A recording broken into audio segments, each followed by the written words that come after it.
Sybil Shepherd sank a shack of 60 sausages.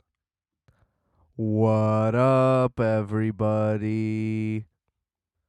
It's your man, the Spaz from Alcatraz, the dastardly individual whose income is residual. Adam Pecora here, and welcome.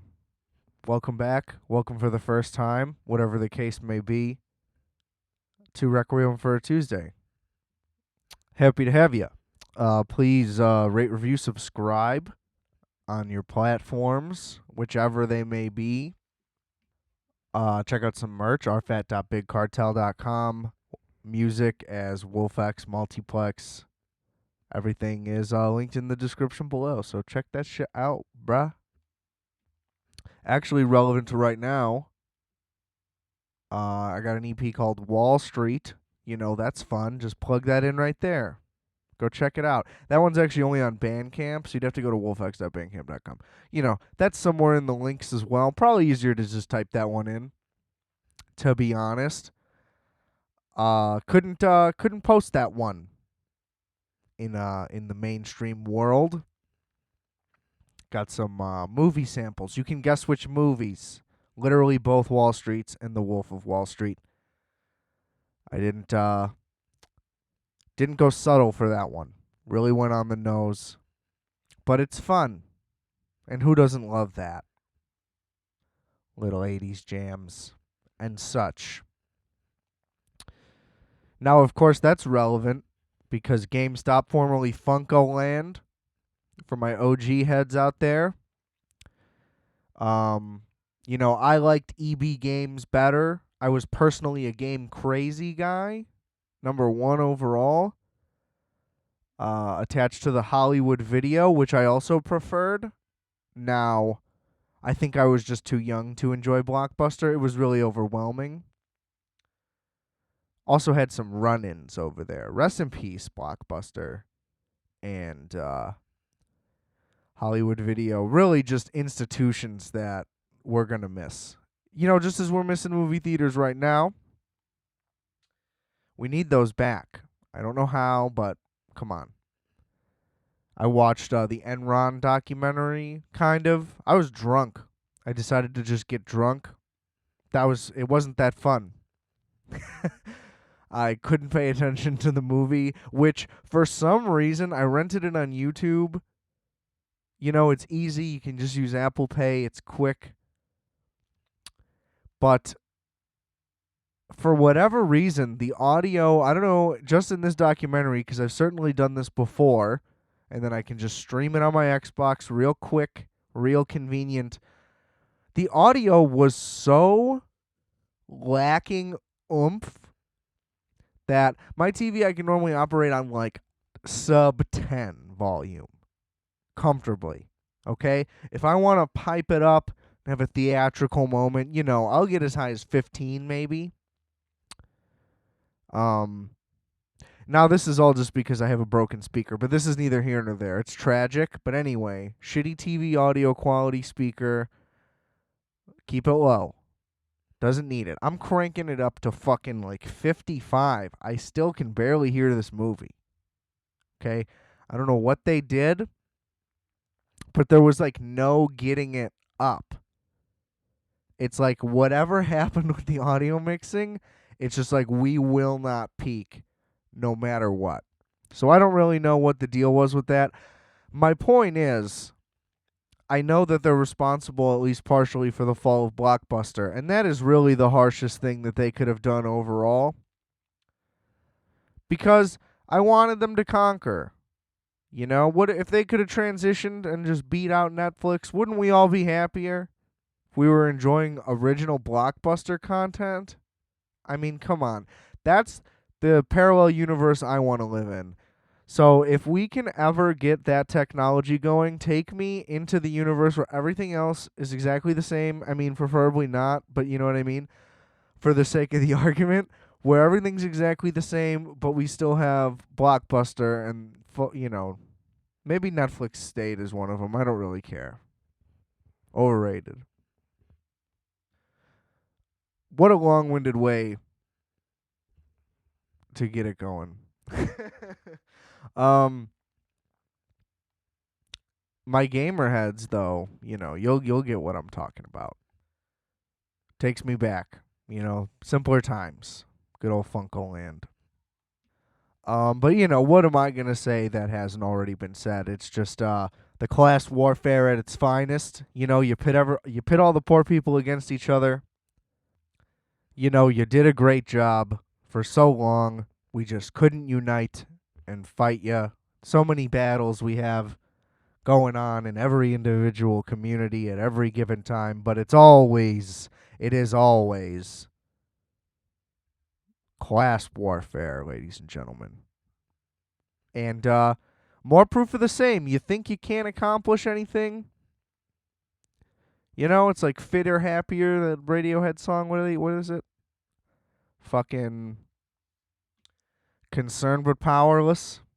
Not I mean I'm sure that they didn't invent that, but that's where I connected it to, all right? Keep your fucking pants on. I mean, you're like, fuck it, let's just do them big. Like, I saw The Big Short. I'm like, oh, so you can just make up ways to make money? Great. Let's do it. And we just can't win. And it's real sad. There's really nothing more I can say. We need to burn it all to the ground. We need to eat them. Go back to my cannibalism thing. If you're going to eat anybody, wouldn't you want it to be a billionaire? Huh? Probably got stem cells and whatnot, keeping that meat nice and young and rich and fleshy, I don't know. I wish GameStop would be the catalyst for a major financial revolution, but it looks like even that, they're just going to be able to be like, nah, fuck you guys. Where's Joey? Huh?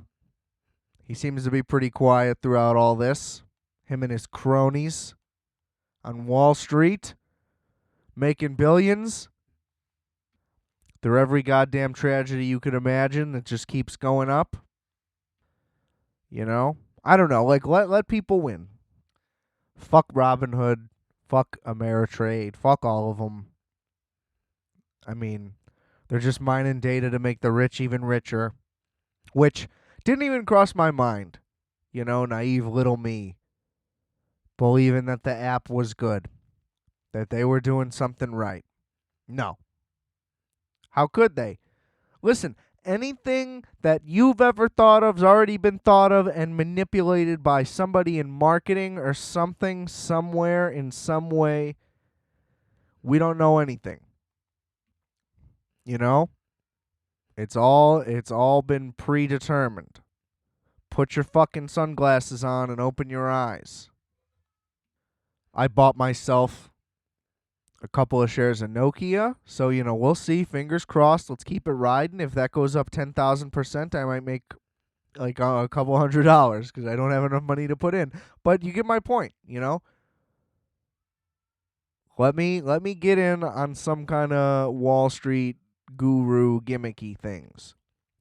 Because that's what I'm thinking every time I see one of those movies. When I saw The Wolf of Wall Street, I was like, how do I get involved into something like this? Weren't you? I mean, isn't it what we really want? Like, how do I sleazeball my way into millions of dollars and I just fucking rail coke and rail broads? And I don't even have to work that hard? It's like, bro, like, who wouldn't be down for this lifestyle?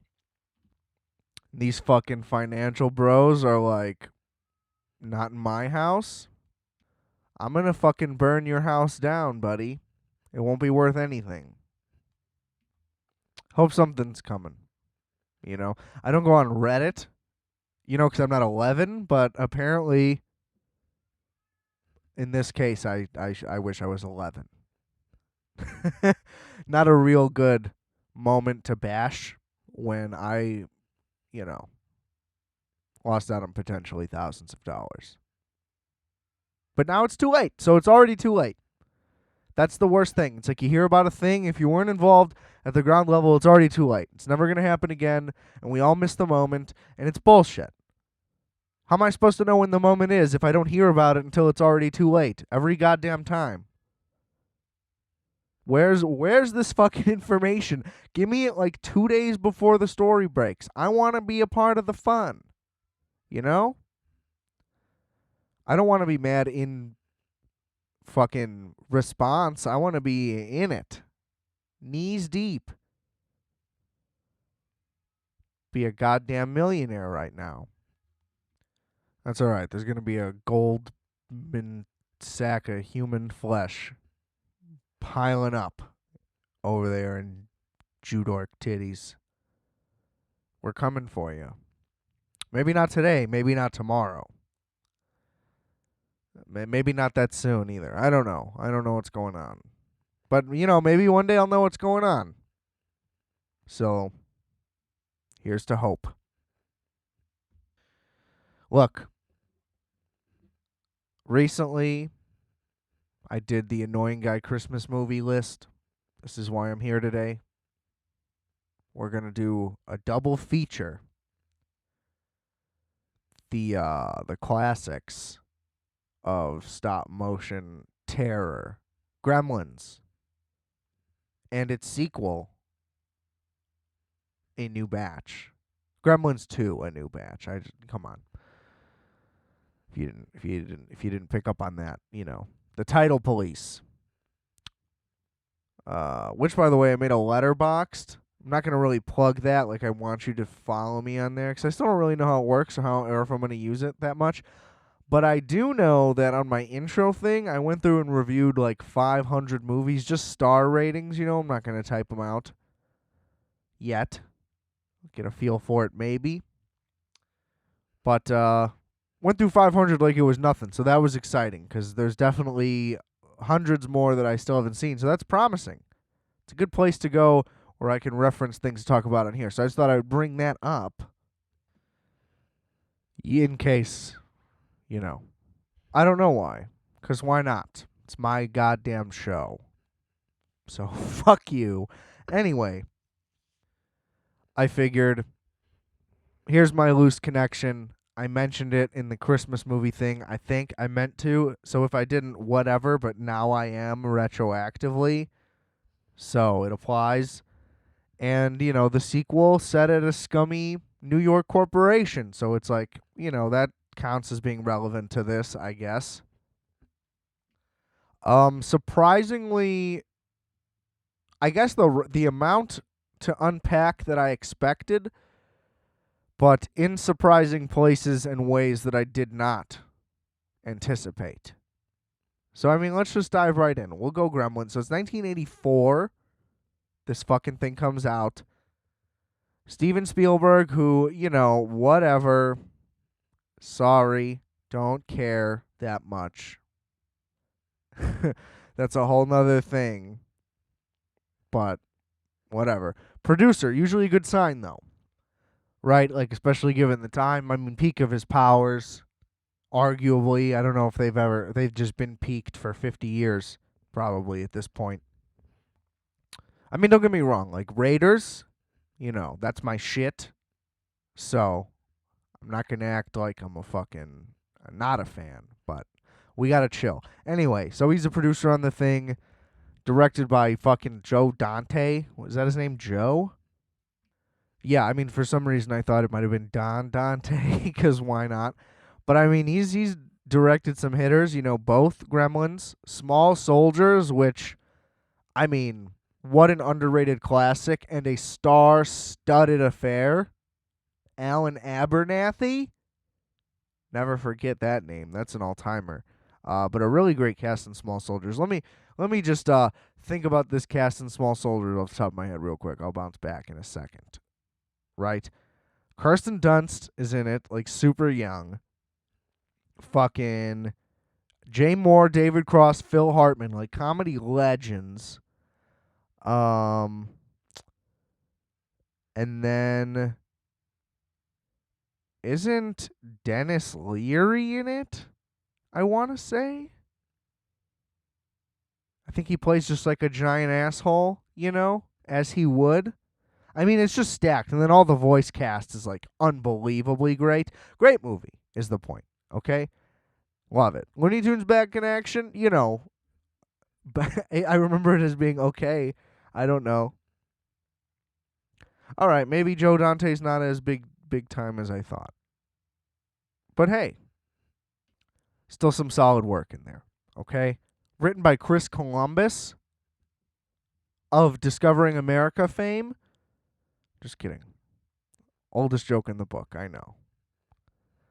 I think he directed Harry Potter and the Sorcerer's Stone, and then they switched to some other guy. He might have done Chamber of Secrets as well. I don't know. Those are like the last two I watched. It's just like, who fucking cares? I don't. All right, I'm going to take a little detour here. I don't really get Harry Potter. Um, in really any way. Unless you're a small child. I don't understand adults and being into Harry Potter, I guess, is my point. It's like, why watch Lord of the Rings? Like, grow the fuck up. You know? I just don't see what's that impressive. It's like, if you just spend enough time rambling bullshit, you can come up with anything. Like, oh, there was a boy named Jiminy, and he's from the city of Bridges. It's a series of small islands connected by rickety wooden bridges. And, well, on the poor side, the rich people, of course, have luxurious, lovely bridges that have tolls that the poor people aren't allowed to pass. You know, there's attendants with little arms raising the things. And the poor people have to risk their lives day in and day out trying to travel around just to make ends meet, just to keep their family afloat. And Jiminy's a hustler, and one day him and his buddy, they try to steal some extra potatoes. They get caught. They're on the run. His buddy slips, falls through the treacherous bridge into the ocean, not to be seen again. Hint, hint, hint. He'll be back in 6 books, okay? You know, it's tragic. He has to deal with it. He gets to his parents' house. He tries to tell them. His mom's a drug addict. She fucking neglects him, hits him, whatever. He's real sad about it. His dad's too busy. He doesn't have the time. It's like, dude, pay attention to me, please. He goes out into his backyard. He finds a magic cricket. Oh, I can't do Jiminy and cricket. So he doesn't he doesn't find a magic cricket. But whatever. You know, he finds a magic 2x4 that talks to him, and only he can understand this 2x4. And, you know, that's Plank from Ed, Edd and Eddy, whatever. I don't care. It can be whatever. That's the point. You know, you can just do this forever. And then the thing takes him on a journey to this faraway land, but they can only go if they go at night into the woods. There's one specific tree, but it like the hole only opens up. Boom, now it's a little bit of Nightmare Before Christmas. Things like that. And then you go into the realm, and you arrive at the magical car wash school. And that's where you learn how to wash cars and do magic, and that way you can conceal yourself with a nice business, a la Breaking Bad. You know, because here's the thing. They expect these people to become wizards and then transfer back out into the regular world. Like, what? So now I gotta go fucking sit at a desk and push pencils all day for Billy Joe whatever?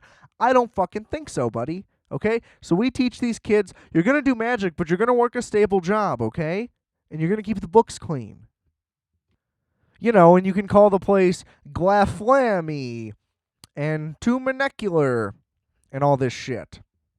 You know what? You know what I mean? It's just like, it's just fucking nonsense. You just come up with stupid names and stupid things. Who cares about some fucking wizard kids? It's all dumb. All the drama happens because they're at the school. It's like, just don't go. Problem solved. Now you're not almost gonna die anymore. Seems like this is the worst thing that's ever happened to you. Why are you doing this to yourself? You know, it's just nonsense. I don't know. Don't get it. Not a big fantasy guy, period, but Jesus. What the fuck? I will say, though, the ride at Universal Studios, sick. Super sick. Nobody goes on rides at Universal Studios, which is fun. It's like nobody really goes there, it seems like. You can get in, go on everything in a day. Really incredible place. There were lines for all the like magic shops and shit, but I'm not a child, so didn't even go look. I went on my ride and I had some candy. I will say, though, that the Simpsons ride was a major disappointment, to say the least. So let's get back into Gremlins here. A whole lot to unpack. So obviously Gizmo, one of the cutest things ever created, and then Furbies were just like, we'll just steal this. So I don't know how they got away with that, or if they did, or whatever happened there, but, let's just figure, fuck them, kinda. I don't really understand toy trends. I'm not going to be able to stay on topic for this, which is good, because I don't really have that much to say. Get it? I always do. I guess I just wonder if toy trends are still a thing. Like, am I just out of the loop because I'm not a small child? Or did that fade? Is the toy trend just get me the Marvel thing? Because, I mean, God, they fucking ruined everything. And part of that is, which I realized from Gremlins 2, it's like, oh, movies used to just be original right away, and you had to, like, figure out what was going on from the beginning and who the people are and what they're like. It was like, wow, this is the first time I've seen a movie like this in like 30 years. And then in the second one, it's like, oh, look, we get to meet the people again. We get to catch up on their lives. Remember that feeling? When you'd be like, wow, I'm so excited. That's why you used to be excited for sequels. Like, I wonder what they're up to. There's been no development. But now it's just, I know exactly what they've been doing because they were in 5 other movies that fucking came out. And this is all based on comic books that have already happened anyway. It's just terrible. Anyway, I loved this movie. I loved both of these as a kid. Not so much now, I'll be honest. The effects really don't hold up. And I'll just go in order. I'll get there. So, I mean, the weird thing about the first one that I don't remember at all is the whole thing where the main kid's dad is like this wacko inventor guy who just tries to come up with like these nonsense Rube Goldberg. Well, I guess they're not like those contraptions, but it's like Doc Brown esque, just like crazy shit. And I don't know, they just made it like a weird, quirky part of the movie for no reason.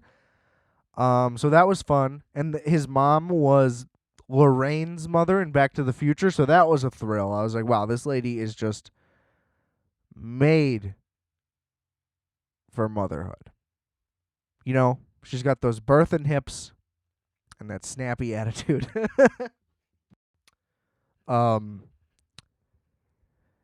thing is, the guy's just, he's a struggling inventor. He's trying to buy his kid something for Christmas. Now, his kid is the main character. He's like a fully grown man who works at a bank.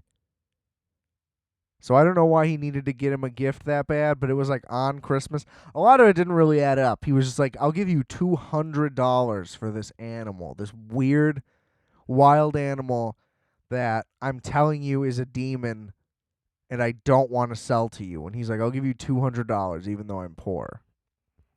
So I don't know. None of that lines up. Kind of bothered me. But whatever. So then this kid is like, we need the money so badly. I'll just fucking do that shit on the side. I'll slide that shit to the side. You know what I mean? So whatever. They bring him home. He's the cutest thing on earth, obviously. And then they blatantly disregard all the important rules right away. They get him wet. He multiplies. They're fucked. They shine lights on him. And they feed him after midnight. Well, they let it happen. Whatever. However it goes down. The spawns, not Gizmo himself, of course.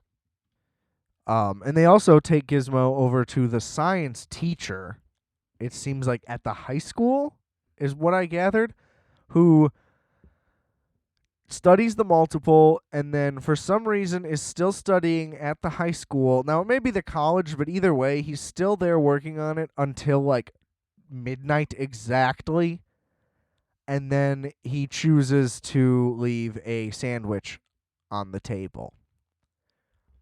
Pretty blatantly and pretty clearly. This is my biggest gripe with the whole movie. It's like they could have just showed him leave a sandwich there and he gets like called out of the room and then he never returns. And that's more believable. Not that this movie is really going for realism at all, but it's just like this behavior is so forced for the writing of the movie that it's like, okay, even in this guy wouldn't behave like that. He's supposed to be a scientist. But yeah, I don't know why he's there that late at night. And then he gets murdered. This movie it's so weird. Like, they're trying to do, like, the whole, like, look at how wacky and quirky this family is, but it's really just the dad's inventions, not even the dad himself or any of the people.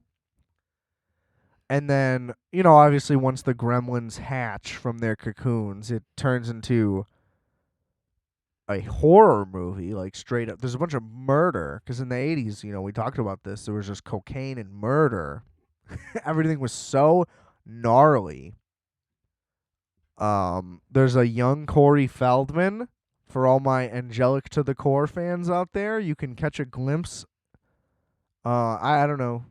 He doesn't do anything. Kids aren't good at acting. It's a pretty firm stance I have. And it remains to be true for this movie. And then his girlfriend is like, oh, well, it's not his girlfriend yet, but he's trying to get with this chick, and she is standoffish about Christmas. And he's like, what's your fucking problem? It's fucking Christmas. And she's like, fuck you, buddy. I fucking hate Christmas. Don't fucking worry about it. It's like, whoa, she's got some problems.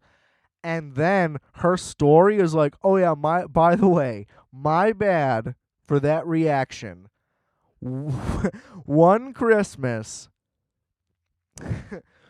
we were like, where's Dad? I thought he'd be home by now. And it's like, oh, Dad was drunk driving or a victim of. And then it's like, no, what's that smell? Oh, there's a corpse rotting in the chimney. Dad tried to come down the chimney and got stuck and died? What? Your dad's a fucking lunatic. So yeah, I don't know. There's a lot to unpack there. I just sit with that for a second. She's like, yeah, my bad. Like, how would everybody not know that story? How do you keep that a secret? Oh yeah, my dad was going to do a Santa bit and he died in the chimney. Jesus Christ. You basically have to leave the fucking country. You got to convert to Judaism or something. At least. Oh, and I forgot to fucking mention, there's this old lady who just is out to get the main character. And she just comes to his bank and she's like, I'm going to fucking murder your dog. And he's like, what? And she's like, if you fucking keep existing, I'm going to murder your fucking dog, so you better be careful. And then she pretty much just leaves. And the whole purpose is just like, oh, we need a mean old lady so we can kill her later. And they kill her later on her stair lifter. You know, those old broads with their electric stair chairs, the rich ones, those hoity-toity old ladies,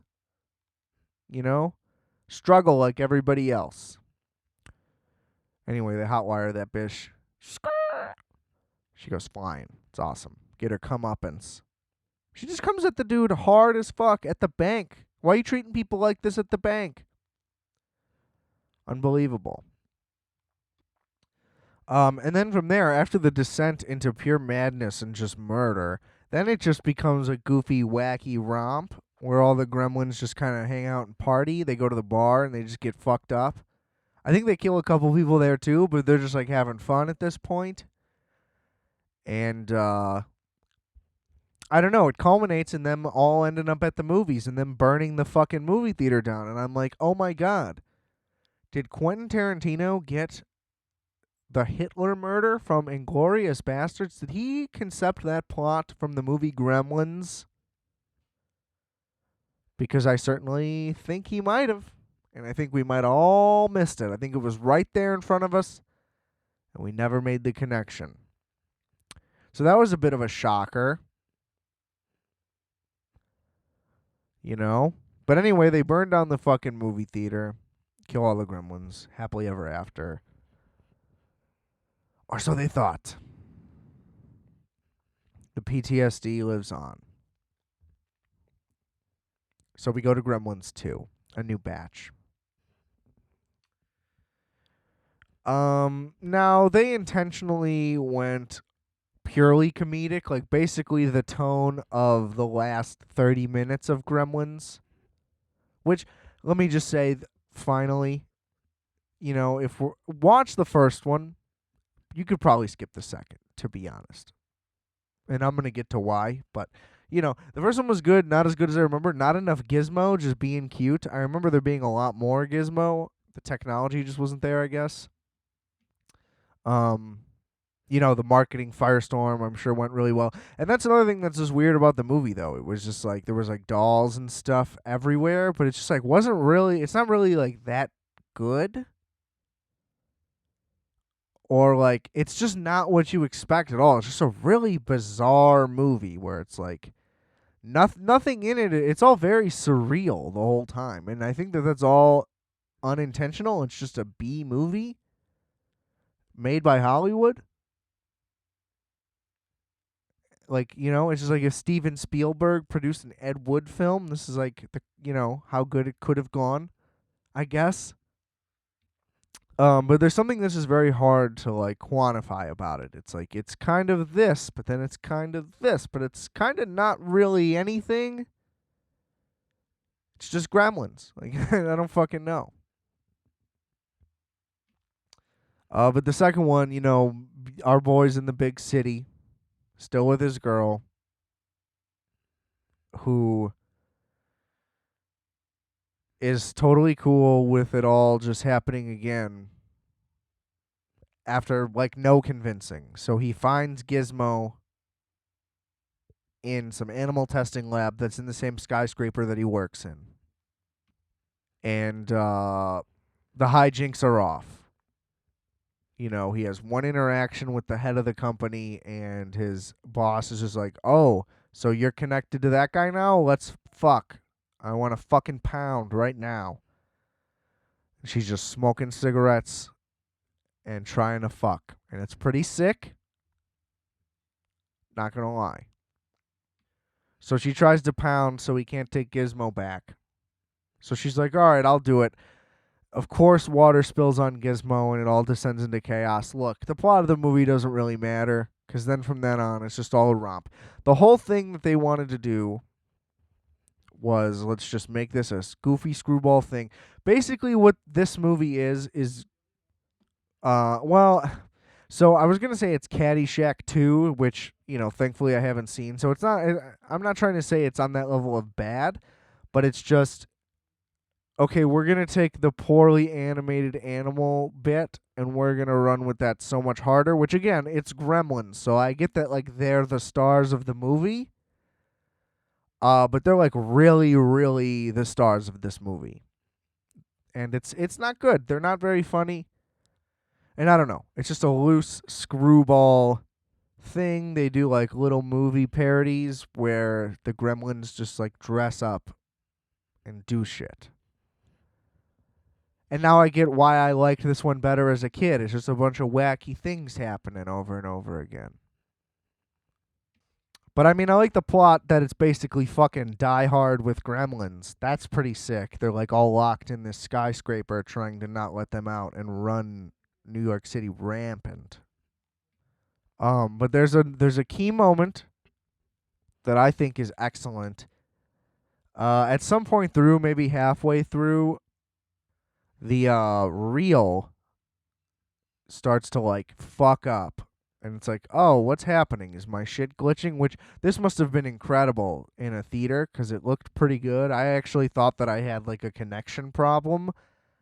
And the film then like cuts off, and then like the Gremlins have fun with the projector, and it's like, oh, the Gremlins are in your theater. Clever little bit to throw in the movie. I liked it. And then it cuts to like, oh, we're gonna like show a movie theater, and then they have Hulk Hogan in the crowd, and he beats up the Gremlins, and the movie resumes. Insane bit, way too much commitment to it, but I respect it a lot. It's a great fourth wall break. Not a big Hulk Hogan fan, but that's fine. At the time, great get. I'm very impressed. Well, I guess he was a little past the hot stages for the second one, but still. Nice fourth wall bit, and also, they did kind of do the missing reel thing in Grindhouse. So I'm really sensing a pattern here. I think Tarantino is lifting a lot of stuff here from the Gremlins franchise. So maybe he owes Joe Dante and Chris Columbus a little recognition. I don't know. Just a little fishy, That's 2 for 2 already. If they ever make a third one, and then Tarantino's like, oh, I'm working on a new script. It's like, yeah, I fucking bet you are. Maybe that's why he's like, 10 movies and I'm done. He's been waiting for a new Gremlins this whole time. Look, I don't want to be the party pooper. It's fun. It tries to be fun. It can just be a little annoying. It's like, oh, here's this little thing. Just being rowdy. I don't know. I understand that it's not supposed to be like peak cinema. I'm just saying, like, even for what it is, it doesn't hit. All right? And like weirdly, someone from their town just happens to be coming to visit them, but it's like not either of their families. It's the guy who was a drunk in the first one. So I don't really know what that decision was about. I guess it was just part of the like spoof on sequels, maybe. Maybe they just couldn't get the parents. I don't know what happened with those actors. I don't really know. They didn't need to be in it at all. And I don't know. But the head of the company, Clamp Corporation, the logo is literally a wrench squishing the globe, and they did a good bit on look at how terrible billionaires and their companies are. Pretty ahead of their time. That's about it, though. He also ended up being like the savior and kind of a pretty neat guy. So, I guess that I kind of just poked some holes in what I just said. But see, that's what I'm doing here. You always learn, you always grow, you always got to strive for more. I pride myself on my ability to self-educate. Because who needs any formal training to do anything, really? Yeah, and then there's also a subplot with their network's Svengoolie equivalent, who I met once with no makeup. I didn't meet him, I just saw him. I don't really give a shit about Svengoolie. Sorry. But yeah, he is just he just has his own plot where he's like broadcasting live, which you could see if it was done right how that plot line would work, but it just didn't incorporate well and it was just totally unnecessary. My guess is just like they didn't have a way to fill out any kind of runtime. I mean, it's like an hour 40. It's definitely too long as it is. So I think that they could have cut that entire plot. But the first one was 2 hours, and I just feel like they were trying to be like, how do we also do this again? Which is a problem. Because the first one was also technically too long. But it's weird because how are we going to throw you in? How are we going to explain stuff? It's like if a movie's shorter, it's worse. I don't know. It's like the time cop dilemma. For those of you who don't know, I love Time Cop. Did an episode on it. Please check that out. But the overall gist that I had was just because they streamlined everything and cut stuff down to like a super minimal amount, that, yeah, there's technically not really any character development, but it's like, is this the movie for that? Would you have wanted it here? Like, do you need more scenes of like emotional stuff? It's like it just shouldn't be in there. They added all these like side wacky things, which I think is part of just being a spoof on sequels. Because it's just like too much nonsense for no reason. It just builds and adds to the chaos of the point of the whole thing. Which, again, if you execute it, I think it's great. I just think that this movie, I don't know, shouldn't have happened. I think. It's just super unnecessary. It doesn't really add anything to, like, Gremlins, that's for sure. But like I said, I don't know. It's fun. Ish. If you like rubber things screaming, then this is the movie for you. But also, shout out to, everybody's favorite little Jew boy, Howie Mandel. He's the voice of Gizmo, which I did not know, so props to him for having another trick up his clean sleeves. But, now having said all that, I would absolutely love for there to be a third one.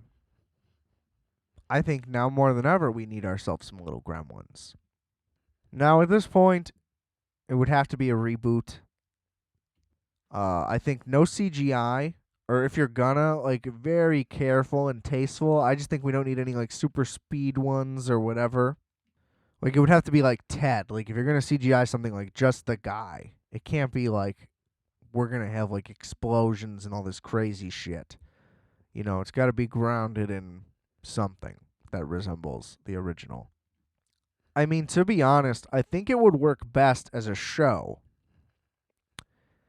Especially if you did more just, okay, here's Gizmo at home. Here are the problems with Gizmo. Let's get to know Gizmo. Let's get to know this family.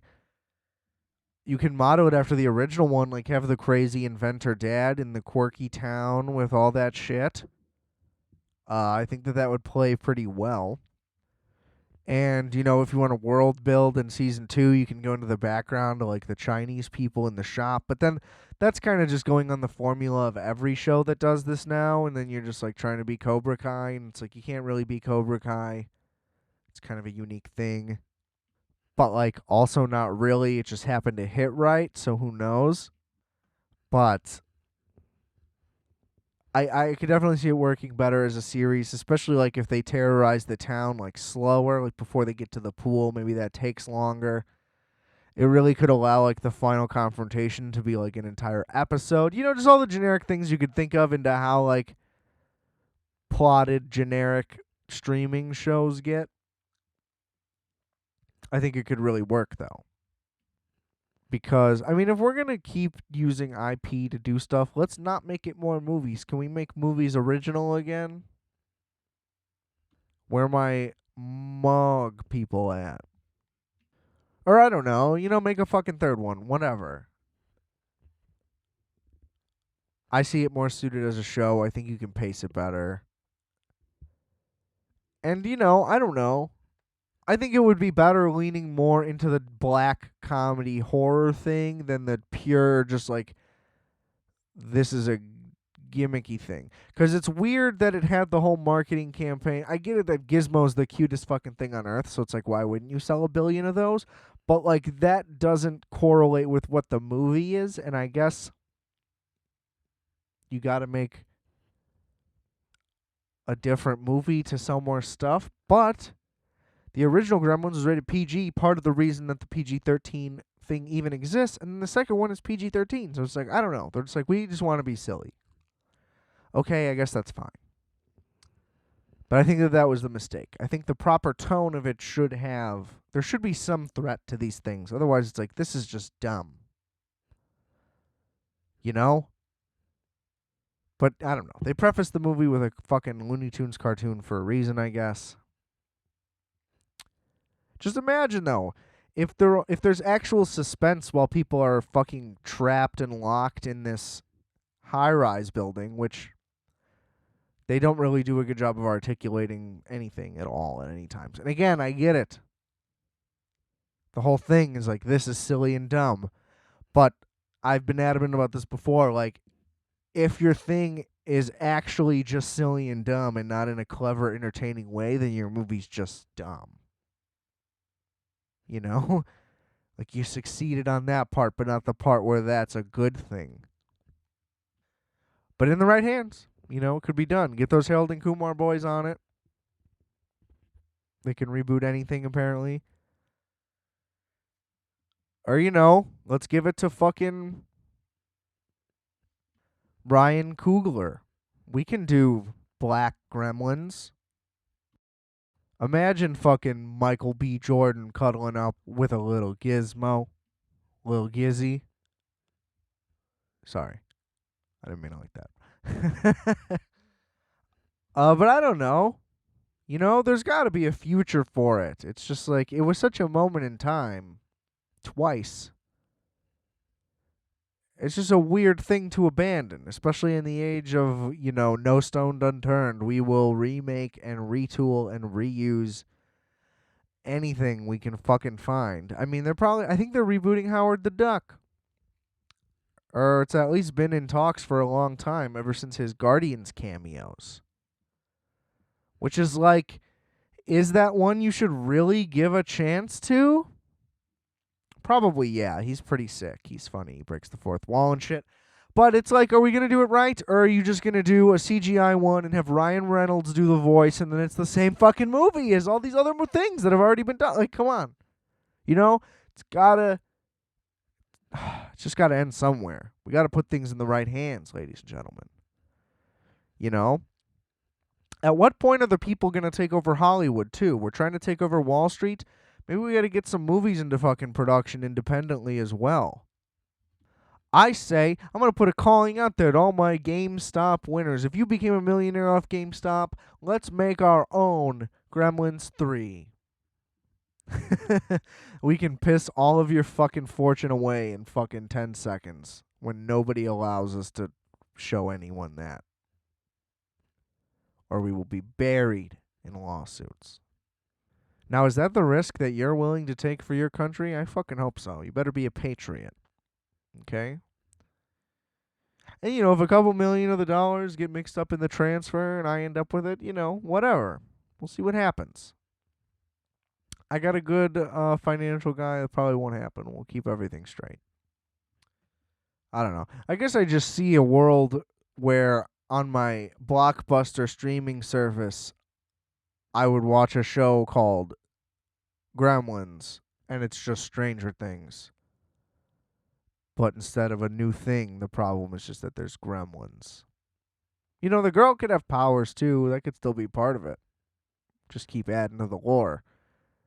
Because they did do the animal testing, so it's like, oh, well, in this town, they're doing animal testing on another level. Boom. See? Maybe that's what it is. Maybe I just uncovered the reality of another dimension. It's Blockbuster and Gremlins, not Netflix and Stranger Things. That's the world I want to live in. I hope I really honestly hope that one day I can make it out to Oregon. I know, I can't believe I said it too. Because I want to go to the last Blockbuster that remains, and I hope that it doesn't close. I hope it can make it forever. Or at least until I can go there. As soon as I take a pic, you can close her down. It's over now. No, but I mean, I think that it would bring me a lot of joy just to be in there. I hope that it looks exactly the same. I'd buy some candy. Maybe some snow caps. Snow caps are underrated. Okay, if you don't like snow caps, try them again. I think you'll like them. To me, that's the one candy, that is like just a movie candy. I don't even know if you can get snow caps anywhere. I think you can get them at Dollar Tree because they literally sell movie candy there, like in the same packagings, the boxes and such. Because like they fucking know that this is the store all the poor people are going to go to before they go to the movies. Brilliant. I absolutely respect it. But I don't think that I associate any other candy with that. Oh, except those like Butterfinger cluster things. Oh, and cookie dough bites. Okay, so I guess that there's a bunch. Wow, I'm really poking holes in a lot of my own things as I'm doing this. Like I said, ladies and gentlemen, all I do is learn and grow and evolve. I'm a spectacular example for all of you to follow. Jesus. Exponential growth only. Check your ego, bro. I miss the movies. What can I say? Speaking of which, it just continues to get harder and harder to wait for all of last year's releases to come to streaming. Because I don't want to pay $30, $40, $25, whatever the fuck, to watch some movie at my house. That doesn't make any sense. I mean, like, the model does. I understand the reasoning. It's for a household, but, like, not for me. There needs to be some system where you can prove that you're a sad, lonely, pathetic fuck and you're going to watch the movie by yourself and you don't even have the option of watching it with someone else, and then you can watch it for $9.99. Because then maybe I'd be on board. Maybe I would have watched The King of Staten Island right when it came out, which, by the way, had I paid full price, would have been incredibly disappointed. But it's great. Honestly, one of Apatow's better efforts as a director, not a great director. Let's be honest. Him and his mush. We get it with the mush. You're not that good at it. Your movies are too long. This one does an okay job, pretty uneven. I think I talked about it, but even I didn't. Whatever. Now I just did. And I still haven't seen Bill and Ted 3. I would like to. I'm sure it's not that great. But maybe it is. I don't know. The price on that one has gone down pretty significantly. I want to pay nothing for that one because I watched the first two for free on YouTube. They put them up on YouTube for free, which The Terminator is right now. Just the original, sadly. But, just thought I'd plug that in there if you're missing out. But it's tough. It's tough waiting all these out. Being a cheap bastard. It's difficult. That new Denzel movie just dropped. I have not watched it yet. The Little Things, with Jared Leto just being the same guy that he played in Blade Runner. The same guy that he played in whatever. He's like the Joker again. All those dumb... Look, I'm Jared Leto. I'm so fucking creepy and weird. Look at how weird I am. It's like, dude, fuck off. We get it. You have a type of character you like to play. Everybody just thinks you're a fucking pretentious asshole. Nobody thinks that you're like a creepy guy. Like, yeah, we get it, Tom Hardy. It's hard to be that good looking. It must be fucking terrible, Brad Pitt. Although, Brad Pitt doesn't do it in as annoying of a way. He's just such a likable guy. What can I say? I could watch Ocean's trilogy. I was just going to say 11, and then I was like, I could watch all of them every day, probably. Now, that would be something to turn into a television series. If they could have locked all those guys down during a pandemic and, just shot at in Vegas where it was fucking empty and abandoned, and they could have made, fucking the equivalent to, 5 of those movies. That's what we all really want. We just want more cool boys hanging out, being sick. But fuck Ocean's 8. We don't talk about that. I still haven't watched it. I refuse to watch it. Fuck Sandra Bullock. She's awful. Just what an annoying presence at all times. And again, I'm upset that they didn't set it up for there to be a 9 and a 10, and at the end of 10 it leads into 11. Big mistake. Big mistake. Even if just Ocean's 10 is is like a flashback movie, or half of the narrative is a flashback movie, and then that's how it leads into it, and the rest of it is all good. Whatever, find a way to do it. I don't know. But to just say that the guy's dead, it's like, stop with these definitive things. I hate it. To just casually pass a thing off like that is insane. I remember in Final Destination, I forget which one. I think the shitty second one. Their reasoning for Devon Sawa not being in the movie is oh, he died, and they just reveal it through a newspaper article, and it's a really lame way, and it's well, this goes against everything about this movie. It's supposed to be a crazy creative kill that we're going to show on screen, and it's no, we're so lazy at making this fucking shitty sequel that we're just going to not even acknowledge this, and it's just why say the guy's dead? You're already in a second one. You probably think you're going to make a third one. What if things work out and you want him in it, or he wants to be in it, or whatever caused him to not be in this one can be undone? You've already fucked it all up. And at least be creative or clever with it. I don't know. Can we just get a little fucking effort here? Drives me insane. Like, I understand that everything can't be Terminator 2, which is, like, I don't know if any sequel could ever possibly be that good again. Where, I mean, it's a sequel, but it's everyone's benchmark for the franchise, which is insane. It's better in every single way than the original, like by so much further, and is one of the best movies of its genre, period. While whatever genre you want to claim it to be, that movie could easily also be a horror movie. I was thinking action because so much shit happens in that movie. It's fucking incredible. But the point is, I understand that that's not going to happen. I understand that most sequels are going to be worse than the original, just like by default. But could you just like put some effort into it? Just like go look back at the original, watch it, study it, learn it. I don't know. I think we should get more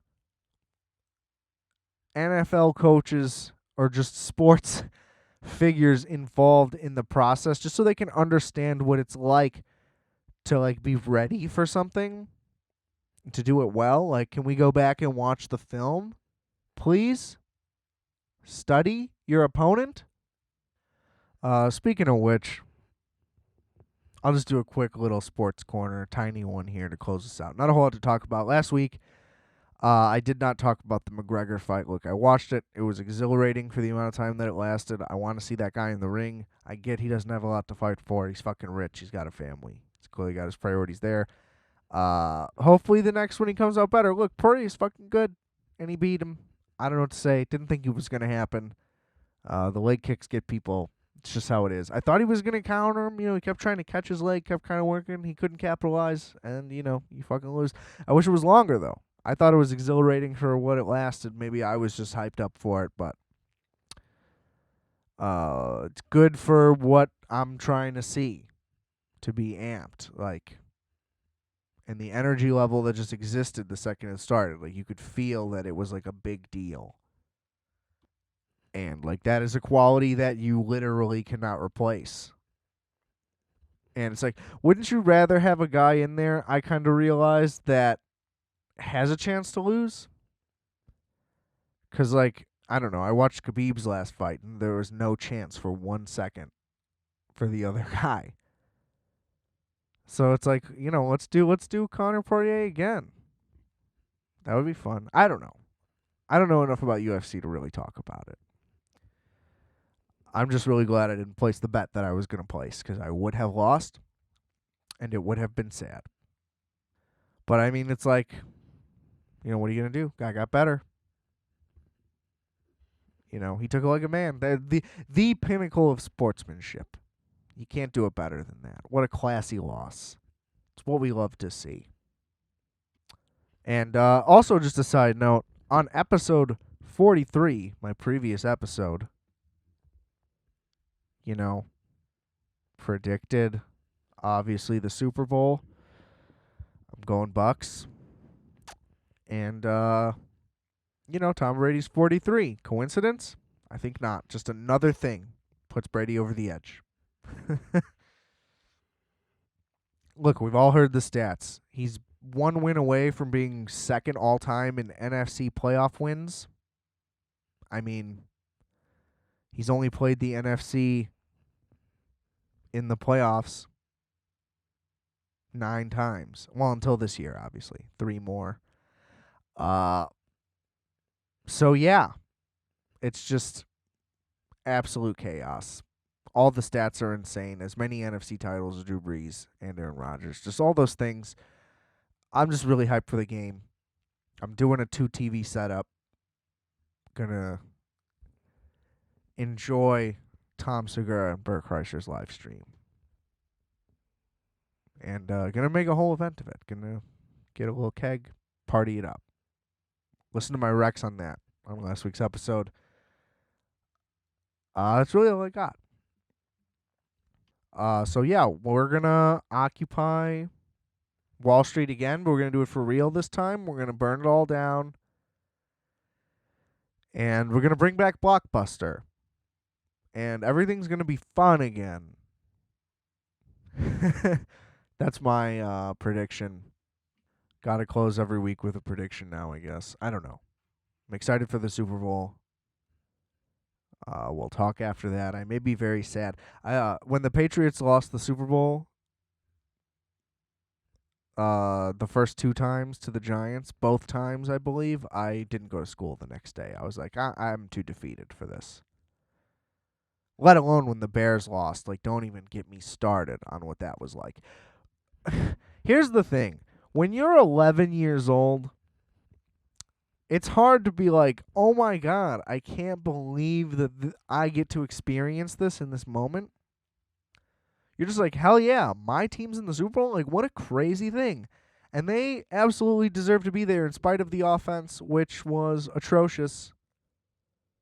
And it just rips your heart. And you hear everybody saying, like, they don't really have a chance. And it's like, if Devin Hester can make something happen, that's how they'll win. And he does it. And he does it. And it just gets yanked out right from under you.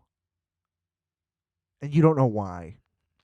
And it stings. And the defense played like shit. I don't know what the fuck happened. They just blew that game plan completely. Anyway, the point is, you just don't realize how monumentous it is. And you're just like, oh, sick. I'm going to get to see, the Bears are going to win. Cool. This will happen again. Then realize it'll never happen again. It's terrible. And that's how we're going to close it out. Just more Bears sadness. They're probably going to trade for somebody, hopefully. And it'll probably give up too much, and then we'll be upset with that. And you can just never really win. So take that positivity with you all the way to the bank, all the way to the stock house, whatever the fuck they're called. I don't really give a shit. It's time for me to get out of here. But before I do, just want to remind you that I are fat, you are fat, we are fat. Calculator.